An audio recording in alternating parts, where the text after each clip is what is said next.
नमस्कार दोस्तों, स्वागत है आप सभी को। और चलिए आज हम लोग वीवीआई ऑब्जेक्टिव क्वेश्चन के सीरीज में आगे कंटिन्यू करते हैं। जो भी कैंडिडेट एएनएम जीएनएम का नौकरी लेना चाह रहे हैं 2024 में, तो वो लोग अपनी पढ़ाई पर फोकस रखें।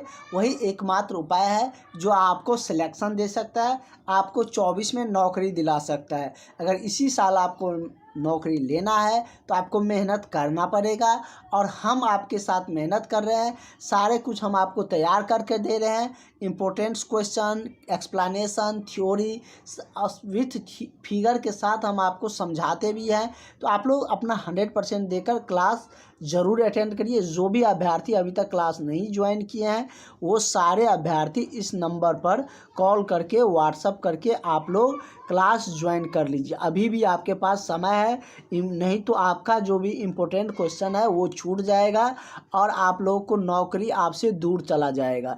इसलिए ज़रूर इस नंबर पर आप लोग कॉल करके, व्हाट्सअप करके क्लास में जुड़ जाइए। आपको डेली क्लास मिलेंगे, नोट्स मिलेंगे, सारे सुविधाएं आपको मिलेंगे जो आपको सिलेक्शन दिला सकता है।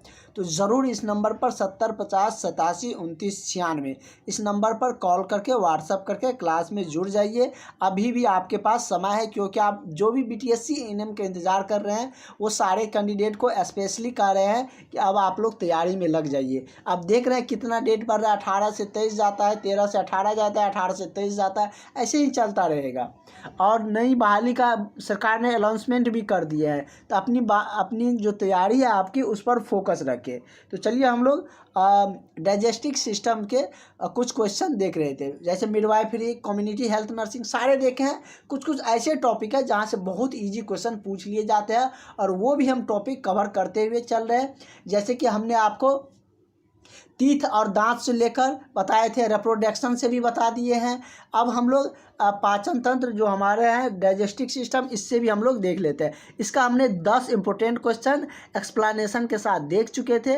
आगे का 10 क्वेश्चन देखते हैं। जिसको ये नोट नहीं मिले हैं और जो अभी क्लास ज्वाइन किए हैं, वो मैसेज कर दीजिएगा, आपको मिल जाएगा। वैसे हम ग्रुप में डाल देंगे। जो क्लास नहीं लिए हैं उसको तो ये नोट मिलेंगे ही नहीं, जो क्लास लिए हैं उसी को मिलेंगे।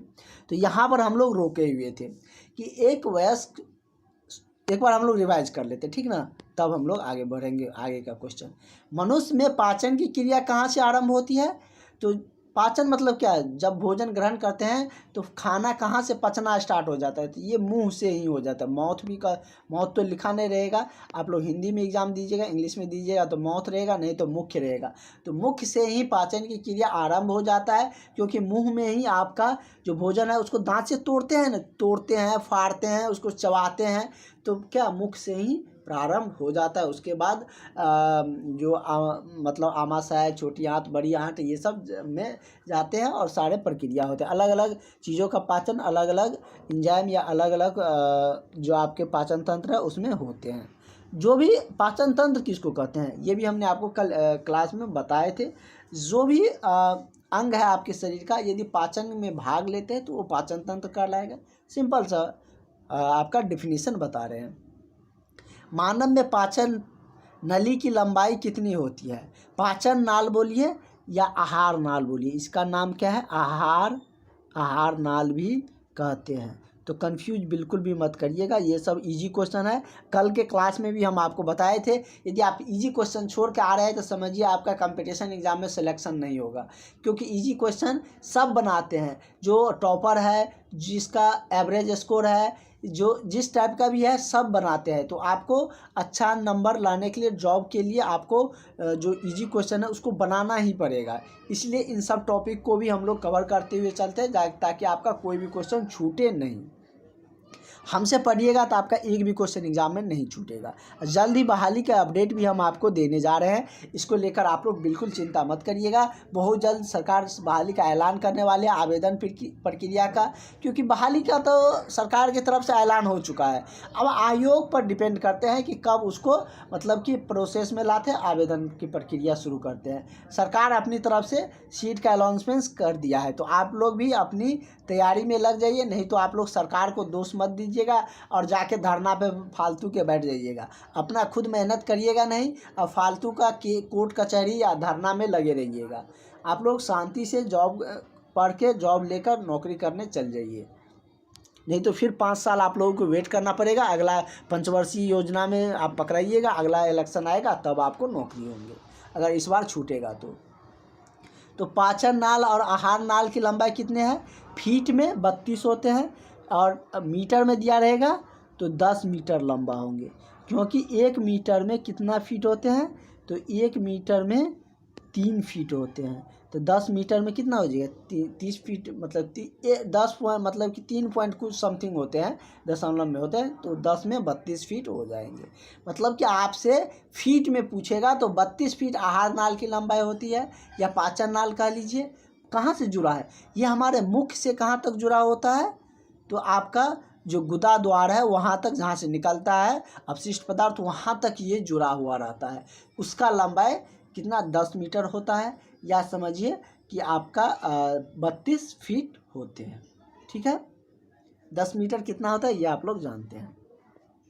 अगला क्वेश्चन, ये सब करवा चुके हैं, आपको रिवाइज करवा देते हैं। एक वयस्क मनुष्य में कितने श्रीदंत होते हैं? तो ये हमने कल बताए थे, 4 होते हैं। आज जो क्वेश्चन हो गया उसका एक्सप्लेनेशन नहीं करेंगे, जो नहीं हुआ है उसका एक्सप्लेनेशन होगा। अस्थि और दांतों में मौजूद रासायनिक द्रव्य है। अस्थि और दांत में जो रासायनिक द्रव्य क्या होता है? कैल्शियम फॉस्फेट, कैल्शियम कार्बोनेट, यही दो रहते हैं। तो आपके ऑप्शन में क्या दिया है? कैल्शियम फॉस्फेट है, तो यही हो जाएगा। हमने आपको बताए थे कि कैल्शियम और फॉस्फेट FeSO4, मतलब कि कैल्शियम और फॉस्फेट के फॉर्म में, मतलब कि दांत में रहते हैं प्रेजेंट। ये दोनों मतलब कि आपका जो रासायनिक द्रव्य या तत्व कह लीजिए, यही दोनों प्रेजेंट रहते हैं। कैल्शियम ही उसको क्या करते हैं? मतलब कि पोषक तत्व प्रदान करते हैं दांत और हड्डी का, और कार्बोनेट, कैल्शियम कार्बोनेट या फॉस्फेट कह लीजिए, ये सब उसको मजबूती प्रदान करते हैं। और दांत का ही ऊपरी परत जो इनामेल है वही सबसे कठोर होता है। मतलब हमारे शरीर का सबसे कठोर भाग कौन है? एनामेल ही होते हैं, जो आपका दांत चमकते रहता है ना, वही। इसको भी कल बताए थे, दांत के इनामेल का जो क्रोवरण होता है वो किसके कारण होता है? तो उच्च मात्रा में फ्लोराइड के कारण। तो ये सब हम लोग कर चुके थे। मनुष्य के जीवन काल में कितने दांत विकसित होते हैं? तो मतलब कि कितने दांत 2 बार आते हैं? तो 20 दांत ऐसे हैं जो टूट के फिर से वापस आते हैं, ये भी हम लोग कल किए थे। दांत में किसका, मतलब निम्नलिखित में से कौन, दांत में निम्नलिखित में से क्या होता है? मतलब कि दांत में क्या होता है? कैल्शियम होता है, अभी ही देखे थे। तो चलिए हम लोग चलते हैं अब अपना आज के क्वेश्चन पे। कारण एक वयस्क मानव में सामान्यतः होते हैं कितने? 6 चवर्णक, 8 चवर्णक या 10 चवर्णक। ये चवर्णक होता क्या है? ये दांत का नाम है। इंग्लिश में कहिए तो इसको मोलर कहते हैं। क्या कहते हैं? मोलर। 4 प्रकार के दांत होते हैं। क्या होता है? एक होता है ये होगा तो आप लोग लिख भी सकते हैं, कृतक, इसका फंक्शन भी बताएंगे। एक है आपका रदनक। क्या होता है? रदनक। दूसरा आपका, एक तो ये आपका हो गया चवर्णक, एक चवर्णक, एक कृतक, एक रदनक, एक होता अर्ध चवर्णक। क्या होता? अग्र चवर्णक। अग्र चवर्णक, चवर्णक ऐसे यहाँ पर लिखा हुआ है। क्या होता है? एक चवर्णक, एक कृतक, एक रदनक, एक अग्र चवर्णक। रदनक किसको बोलते हैं? जो आपके दांत का सबसे आगे वाला भाग है, जो चार दांत है ना आपके आगे में, किसी किसी में बड़ा बड़ा जो रहता है, या कल सब में बड़ा ही रहता है, आगे का 4 दांत चौड़ा ज़्यादा आता है, तो उसको कृतक बोलते हैं। इसका कार्य है भोजन को काटना। कोई चीज़ काटना होता है तो आपका आगे वाला दांत ही आपको काटता है, उस भोज्य पदार्थ को काटता है। तो उसका क्या है? या बचपन में आप दांत काटे होंगे, या अभी किसी चीज़ में दांत काटने का प्रयास करिएगा तो आगे वाला ही दांत सबसे पहले उस पर जाएगा या बैठेगा। तो रदनक का काम है उसका, मतलब कि भोज्य पदार्थ को काटना। सॉरी, कृतक का।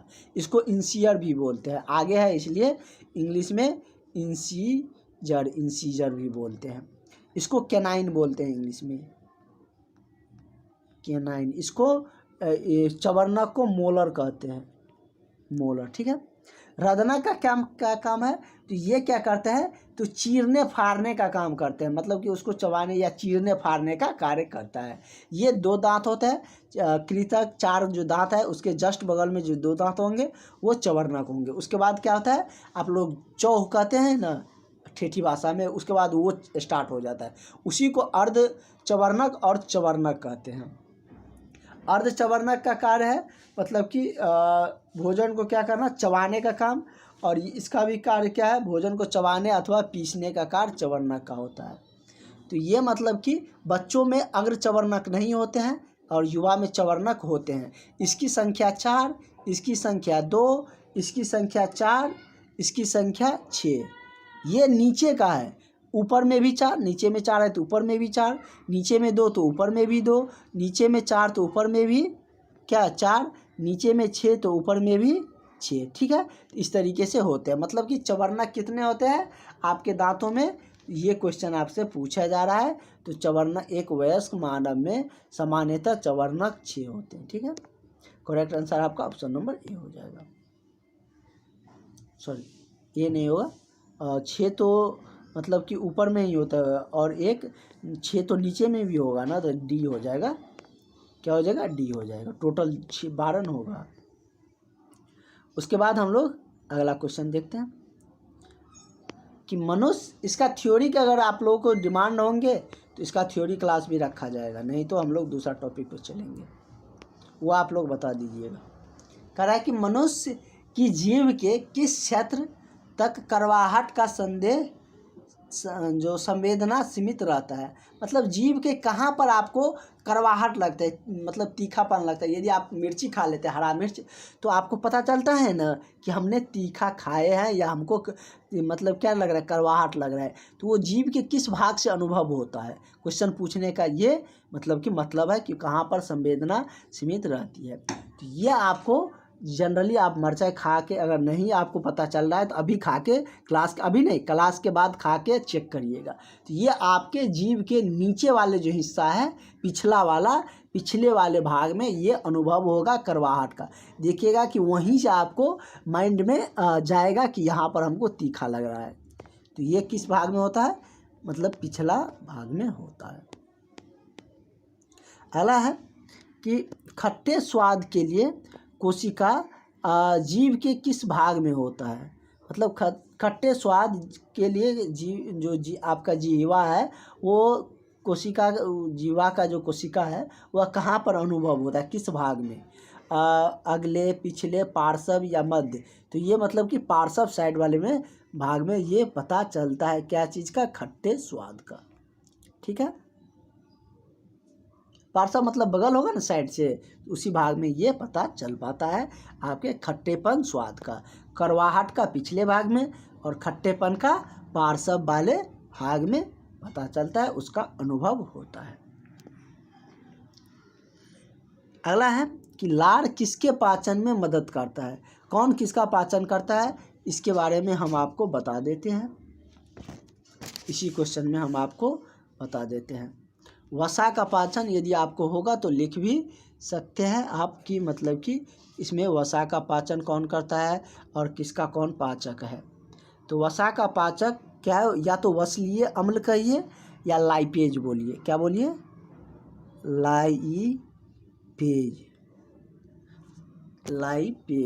लाइपेज क्या करता है, वसा का पाचक करता है, या इसको वसीय अम्ल भी कहते हैं, वसीय अम्ल, ये वसा का पाचक है। स्टार्च का पाचक कौन करता है, तो आपके बॉडी में जो स्टार्च है उसका पाचक मतलब कि इसके बारे में भी हम लोग देख लेते हैं। पहले प्रोटीन का भी जान लेते हैं, प्रोटीन का पाचक कौन है। स्टार्च का आप कह सकते हैं एनहाइड्रेज होते हैं। उसके बाद प्रोटीन का हम लोग देख लेते हैं। प्रोटीन आपसे बहुत ही महत्वपूर्ण है, और प्रोटीन का पाचन कौन करता है, मतलब कि लार क्या है कि मतलब कि लार भी कह सकते हैं कि लार स्टार्च के पाचक में सहायक है। क्या है, लार स्टार्च के पाचक में सहायक है। प्रोटीन का हम लोग जान लेते हैं, प्रोटीन का कौन पाचन करता है, तो प्रोटीन का पेप्टोन करता है। कौन करता है, पेप्टोन। क्या करता है, पेप्टोन करता है। तो इस तरीके से आप लोग देख लीजिएगा। और इसमें स्टार्च का ही पाचक पूछ रहा था, तो स्टार्च का पाचक क्या हो जाएगा, लार कर है किसके पाचन में मदद है, तो लार स्टार्च के पाचक में मदद करता है। वसा का हम लोग देख लिए कि ग्लिसरॉल या वसीय अम्ल या लाइपेज इसका क्या करता है, पाचक है।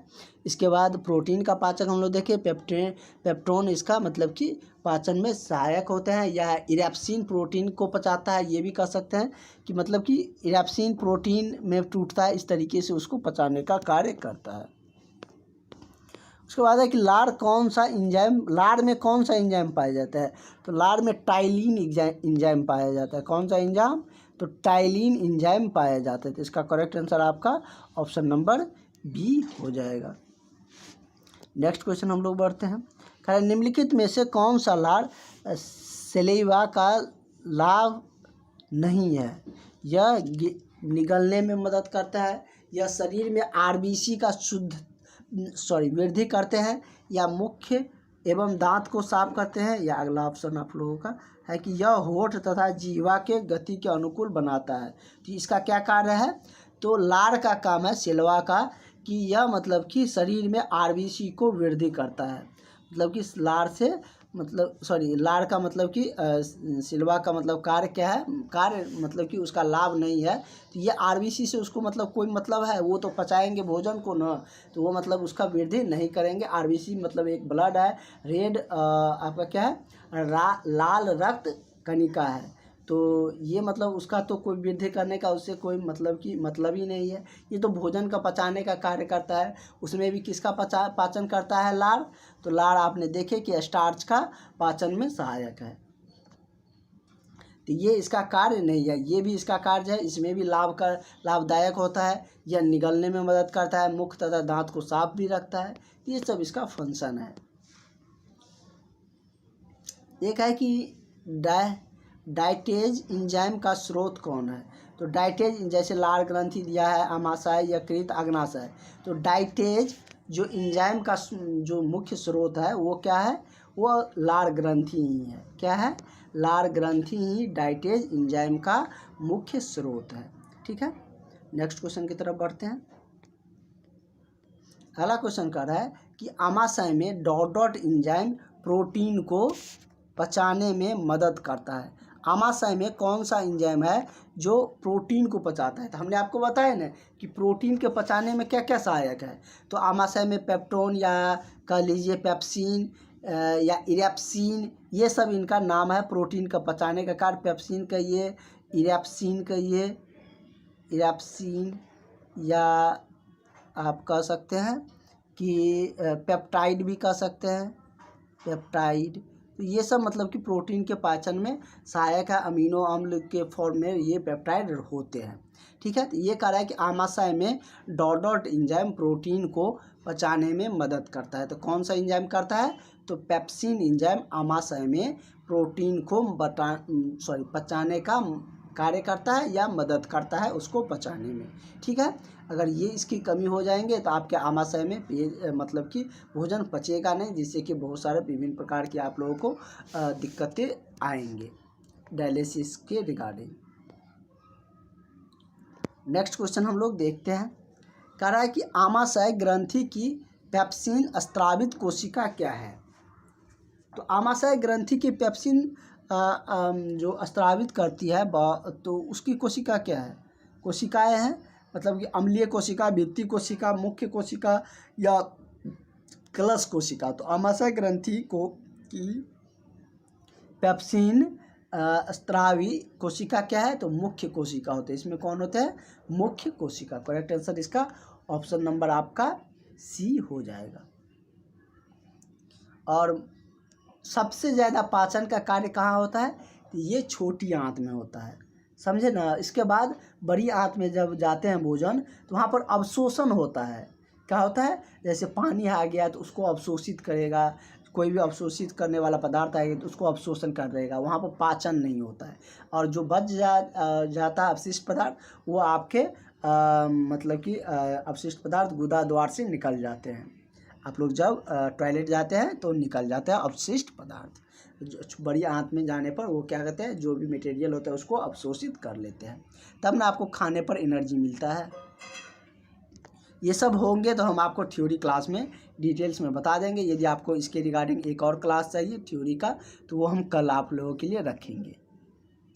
कह रहा है कि आमाशय ग्रंथि की पेप्सिन स्रावित कोशिका है, कौन से होते हैं? तो मुख्य कोशिका होते हैं। इसका करेक्ट आंसर आपका ऑप्शन नंबर सी हो जाएगा। नेक्स्ट क्वेश्चन है कि निम्न में से किस पाचन अंग में अम्ल होता है?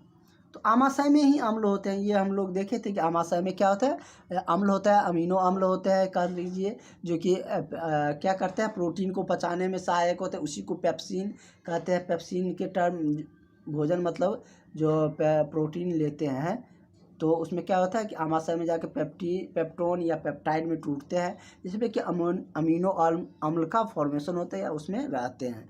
तो मतलब कि मतलब इसमें कह रहा है कि किस पाचन अंग में अम्ल होते हैं, तो ये आमाशय में होते हैं। आमाशय भी क्या है, एक पाचन अंग ही है। आमाशय, छोटी आंत, बड़ी आंत, अपेंडिक्स, कोलोन, उसके बाद हो गया मुख्य, उसके बाद और भी है आहार नाल, ये सब पाचन का ही भाग है, पाचन अंग का ही भाग है। हमने आपको क्या बताए थे पाचन अंग को लेकर, कि जो भी अंग पाचन क्रिया में भाग लेते हैं वो सब पाचन संबंधित अंग कहलाएंगे। कुछ क्वेश्चन है, कह रहे हैं निम्नलिखित में से कौन सा अम्ल आमाशय रस में होता है? तो हाइड्रोक्लोरिक अम्ल, अमीनो अम्ल होता है। तो अमीनो अम्ल आपका दिया नहीं है, तो इस केस में आपका क्या हो जाएगा, हाइड्रोक्लोरिक का हो जाएगा। अमीनो अम्ल रहता है तो उसी को देते, लेकिन वो है नहीं, तो क्या हो जाएगा, HCl। इसी को मतलब हाइड्रोक्लोरिक अम्ल कहते हैं। अगला है कि मवेशी घास निगलने के उपरांत उसे डॉट डॉट में संग्रहित करते हैं, कहाँ? आमाशय, प्रथम आमाशय, भोजन नलिका, छोटी आंत या लार ग्रंथि में। लार तो उसको पचाने का कार्य करेगा ना, तो ये संग्रहित करता है, उसको रखता है कहाँ? क्या है कि एक बार में आप देखते होंगे कि गाय या भैंस सबको चारा देते हैं तो वो बहुत सारा खा जाते हैं घास, तो वो रखते कहाँ है? तो आमाशय, प्रथम आमाशय में उसको रखते हैं, बाद में धीरे धीरे वो पचते रहता है। तो ये मतलब कि मवेशी का हो गया। मवेशी में भी पाचन तंत्र होते हैं, उसके आहार नाल हम लोगों से बड़ा होता है। सबसे बड़ा आहार नाल किसका होगा? तो जिराफ का। जिराफ का आप देख सकते हैं कि गर्दन कहाँ रहता है और पेट कहाँ रहता है, तो उतना लंबा आहार नाल उससे जुड़ा रहता है। तो सबसे बड़ा आहार नाल पूछेगा तो जिराफ का। मानव में आमाशय में अम्ल X उत्पन्न होता है जो भोजन को पचाने में सहायक होता है। वो कौन से अम्ल होते हैं? तो अभी हम लोग देखे थे हाइड्रोक्लोरिक अम्ल होते हैं, ठीक है। हाइड्रोक्लोरिक अम्ल दिया रहे या अमीनो अम्ल दिया रहे। अगला है कि अम्लीय स्रवण किसकी विशेषता है? तो अम्लीय स्रवण जठर की विशेषता है। किसकी? जठर की विशेषता है। तो आज के क्लास के हम लोग यहीं पर एंड करते हैं। फिर से एक बार कह रहे हैं, जो भी अभी तक क्लास नहीं ज्वाइन किया है क्लास ज्वाइन कर लीजिए। क्लास ज्वाइन करने पर आपको बहुत बेनिफिट है। ये सारे नोट्स, इससे और भी जो फिगर वाले नोट्स सब होते हैं वो सारे मिल जाते हैं।